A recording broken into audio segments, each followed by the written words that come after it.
ये क्या झगड़े हो रहे हैं? क्या चल रहा ये तो है ज्यादा ही झगड़े हो गए यार। ये क्या हुआ है? दोस्तों वही हुआ जिसका डर था।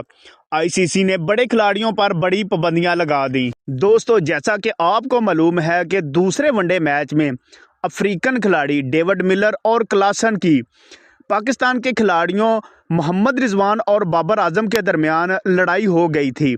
लड़ाई इतनी शिद्दत अख्तियार कर गई थी कि अंपायर ने मैच को कुछ देर रोक कर इनके दरमियान बीच बचाव किया था। लेकिन अब आईसीसी ने इन खिलाड़ियों पर सख्त एक्शन लेते हुए पाबंदियां आयद कर दी।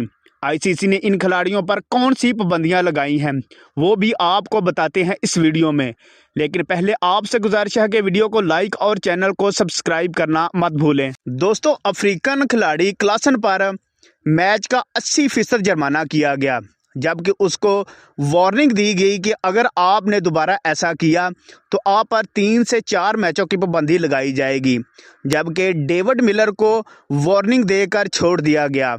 इसी तरह पाकिस्तान के खिलाड़ी मोहम्मद रिजवान पर मैच का 30% जुर्माना किया गया, जबकि उसको सख्त वार्निंग दी गई कि अगर आपने दोबारा ऐसा किया तो आप पर भी 3 से 4 मैचों की पाबंदी लगाई जा सकती है।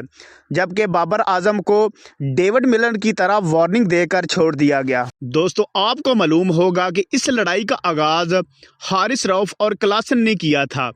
इसी वजह से हारिस रऊफ को भी सख्त वार्निंग दी गई कि आप भी बाज रहें, अगर आपने दोबारा ऐसा किया तो आप पर भी पाबंदी लगाई जा सकती है।